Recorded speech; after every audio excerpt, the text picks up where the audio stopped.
नमस्कार, मैं हूं अजीत सिंह। आप देख रहे हैं 24 की जंग से पहले यूपी का जनादेश। जी हां, जी उत्तर प्रदेश उत्तराखंड आपके लिए लाया है विशेष शो कि शहर की सरकार में किसका रुतबा होगा बरकरार। हमारे साथ बहुत सारे मेहमान हैं, पहले उनका परिचय करा दें। देखिए, सुभाषपा से हमारे साथ सुभाष चंद्र यादव जी हमारे साथ, इसके अलावा रामकृष्ण यादव हैं, बीजेपी के पार्षद दल के नेता हैं। जो मुकेश सिंह चौहान है, कांग्रेस पार्टी से हैं। इसके अलावा विवेक पांडे समाजवादी पार्टी से हैं। और देखिए, कभी भी हमारे साथ देखिए दो हैं, प्रसून जी हैं और पंकज प्रसून और मलिहाबादी जी हैं हमारे साथ। इन सबसे राय जाने, लेकिन सबसे पहले शुरुआत करने का आखिर 24 का जनादेश किसके साथ है। और देखिए, जो सवाल होता है, जो सत्ता में होता है, उसी से सबसे पहला सवाल है। देखिए, कैसी तैयारी है रामकृष्ण जी, आप पहले।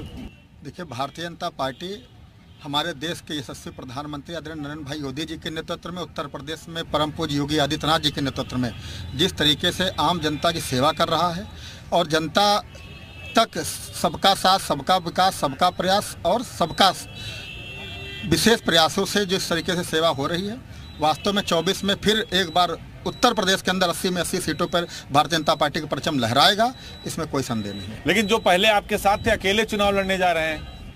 बिल्कुल बिल्कुल वास्तविकता है। हमारे राष्ट्रीय अध्यक्ष माननीय ओम प्रकाश राजभर जी ने पहले से स्पष्ट कर दिया है कि नगर निकाय चुनाव हम अपने दम से लड़ेंगे और पूरी मजबूती के साथ लड़ेंगे। और पूर्व के अंदर, अजीत जी आप वरिष्ठ पत्रकार, आपको बेहतर तरीके से पता है कि पूर्व के अंदर भी 3 दर्जन से ज़्यादा जिलों के अंदर हमने अपनी उपस्थिति दर्ज कराई है और जमीनी स्तर पर हमारी पार्टी पूरी मजबूती के साथ काम भी कर रही है। और आने वाले नगर निकाय चुनाव के अंदर उससे भी ज़्यादा सीटों के अंदर अपनी उपस्थिति दर्ज कराएंगे और मजबूती के साथ नगर निकाय के अंदर अपनी उपस्थिति दर्ज कराएंगे हम लोग। लेकिन ये बताइए, जो काशीराम जी को लेकर बड़ी सियासत शुरू हो गई है, स्वामी प्रसाद मौर्य जो समाजवादी पार्टी नेता, अब तो वो कह रहे हैं कि मिले मुलायम काशीराम और हवा में उड़ गए जय श्री राम। आप लोग भी साफ हिंदुत्व के कार्नर पर आ गए हैं। देखिए, कांग्रेस पार्टी धर्म और जाति की राजनीति नहीं करती है। कांग्रेस पार्टी ने सदैव सबके साथ लेके चलने का काम किया है। ये काम तो भारतीय जनता पार्टी का काम है, धर्म पे लोगों को बांटना। लेकिन आपको बता दें, काशीराम साहब एक दलित चिंतक थे, उन्होंने इस समाज को जागरूक किया है, हम उनको याद करते हैं। एक ऐसा नेता जो दलितों को लड़ाई लड़ी है, उसने दबे कुचले लोगों को आगे लाने का काम किया। कांग्रेस पार्टी ने सदैव दबे कुचले लोगों को आगे बढ़ाने का भी काम किया। नगर निगम कैसे लड़ेंगे? देखिए, इधर बीजेपी तैयार है, उधर सुभाषपा तैयार है, बगल में समाजवादी भी है। आपने इनसे क्वेश्चन किया निकाय चुनाव को लेके, ये पहुंच गए लेके लोकसभा को। इनको नगर निगम में इनकी स्थिति इतनी खराब है। आज लखनऊ नगर निगम का भ्रष्टाचार घर घर तक पहुंच गया है। समझ लीजिए, आज आप लोग अखबार भरे पूरे 5 साल बटे रहे और इनके पार्षद भी चिल्लाते रहे कि नगर निगम भ्रष्टाचार का आकंठ है। लेकिन आज स्थिति ये है कि जनता इनको किसी तरह हटाना चाहती है। सही कह रहे हैं कि नगर निगम में लखनऊ में बीजेपी जा रही है। पहले तो मैं पूरे मंच को धन्यवाद दूंगा। और रही बात नगर निगम के चुनाव की, तो देखिए, चुनाव हमेशा मुद्दों पे होता है। 100 दिन में गड्ढा भरने के वादे थे। ये देखिए, कैमरा घुमा लीजिए, गड्ढा देखिए, सामने दिखाई दे रहा है। तो मुझे लगता है कि मुद्दों की बात जब भी होगी, तो मुद्दों पे तो जनता नकार चुकी है भाजपा को पूरी तरीके से। और समाजवादी पार्टी कहीं ना कहीं मजबूत विपक्ष, मजबूत ढाल के रूप में सदन में सामने खड़ा है, प्रदेश में सामने खड़ा है। और भारतीय जनता पार्टी की एक ही नीति है, सुबह उठते ही समाजवादी पार्टी को रोको, उसके कार्यकर्ताओं को रोको, उसकी नीतियों को रोको। भाई, तिलक तराजू और तलवार भी जनता ने चुना था। लेकिन ये रोक तो ले जा रहे हैं, आपको 14 से लेकर 22 तक रोक दिया। तो भाई, आपको ये देखना होगा कि 15 साल सत्ता से भाजपा को जनता ने भी बाहर कर रखा था। एक सीट से इनकी भी सरकार गिर गई थी। तो मुझे लगता है कि इतिहास को पढ़ना चाहिए, इतिहास से सीखना चाहिए। प्रचंड अहंकार इतना नहीं होना चाहिए कि भाजपा के प्रदेश के जो नेता हैं, आज उनके जो परिवार के लोग हैं, कल सीतापुर में प्रकरण पुनः हो गया। टेनी के बेटे ने जिस तरह से किसानों को कुचल दिया था, कल एक अधिवक्ता की जान ले ली।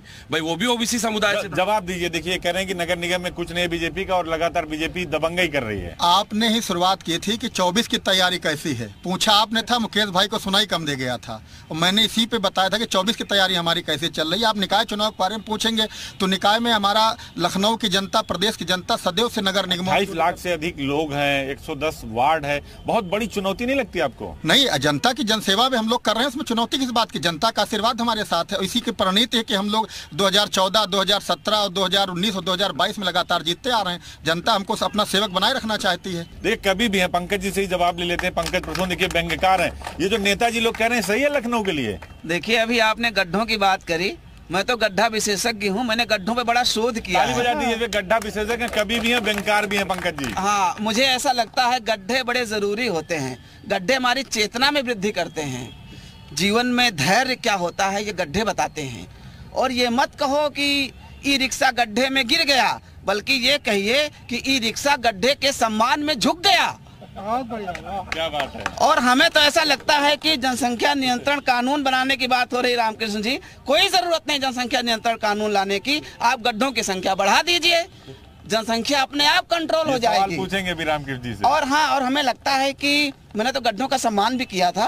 मैंने गड्ढा शिरोमणि, गड्ढा भूषण, गड्ढा विभूषण, गड्ढा रत्न, गड्ढा श्री, गड्ढा शिरोम, सारे अवार्ड मैंने गड्ढों को दिए थे। और जानकीपुरम बहुत सारे गड्ढे थे, मैंने सम्मान किया वाकई। और यह मत कहिए कि हमारे घर के सामने गड्ढा उसमें पानी है, बल्कि ये कहिए कि हमारे घर के सामने मिनी स्विमिंग पूल बना दिया गया है, उसमें आप मछली पालिए। लेकिन जनता तो जवाब देगी ना जब आप मैदान में आएंगे तो। क्या जनता क्या जवाब देगी? देखिए, जनता को आदत होगा, अभी लोग क्या करते हैं, खंबे लगवा देते हैं, इनको अगली बार फिर जीतना है, कहेंगे फिर से जीताओ, इसमें करंट दौड़ाएंगे। आधा विकास करते हैं, आधा छोड़ देते हैं। अब पूरा कर देंगे तो इनको वोट कौन देगा फिर? तो आधा विकास करते हैं। गड्ढों की बात हो रही थी, मैं और बताऊं कि मैंने गड्ढा गान भी लिखा है। तो वो गान जरा सुनाइए, पब्लिक सुनना गड्ढा क्या चाहती है कि गड्ढा हमारी आन है, गड्ढा हमारी शान है, सड़क क्षणभंगुर है, मिट जाती है, गड्ढा शाश्वत है, कभी नहीं मिटता है। इसलिए गड्ढों की आप सब सम्मान करिए गड्ढों का, कि गड्ढा हमारी आन है, गड्ढा हमारी शान है, गड्ढा हमारे देश के संस्कृति की पहचान है, और गड्ढा सदा है शाश्वत, इसको मिला वरदान है। और हिंदुस्तान में गड्ढा नहीं, गड्ढे में हिंदुस्तान है। देखिए, गड्ढे में हिंदुस्तान है। आप बताइए विपिन जी मलियाबादी, क्या सुनाने वाले हैं? क्योंकि नेताओं की ये चौपाल लगी और देखिए निकाय चुनाव होने वाला है। क्योंकि निकाय चुनाव है और इस कार्यक्रम का थीम भी जो है वो शहर की सरकार है। तो मैं अभ्यंग कहाँ से है और आप सब लोग प्रबुद्ध लोग हैं, समझ जाएंगे। और किसके लिए कहा है अपने अपने हिसाब से ये लोग निकाल लेंगे।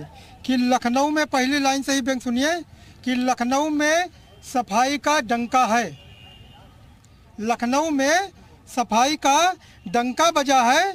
जिस पार्षद को देखो बस सफाई में लगा है, जिस पार्षद को देखो बस सफाई में लगा है। अब कूड़ा और कचरा कहाँ चमकते हैं, अब तो जाम नाले भी गुलाब से महकते हैं। नाम मात्र की रह गई है बदबू, नाम मात्र की रह गई है बदबू, क्योंकि उसका नाम बदलकर इन्होंने रख दिया खुशबू, क्योंकि उसका नाम बदलकर इन्होंने रख दिया खुशबू। और मच्छरों के कारण अब बाधित नहीं होगा लबेरिया, काटने दो, सफाई के है ना, मलेरिया नहीं होगा। और पेरिस वेरिस पानी भरे, हम 10-90 चौराहे खड़े हैं, पेरिस वेरिस पानी भरे, ऐसे रास्ते बना दिए और नालियों को ऐसे चमकाया कि उन्हें नर्सरी और फूलों के गुलदस्ते बना दिए। तो भैया, विकास के लखनऊ में अब ऐसे दर्शन होंगे कि नाली में ही नेताओं के अगले सारे प्रदर्शन होंगे। देखिए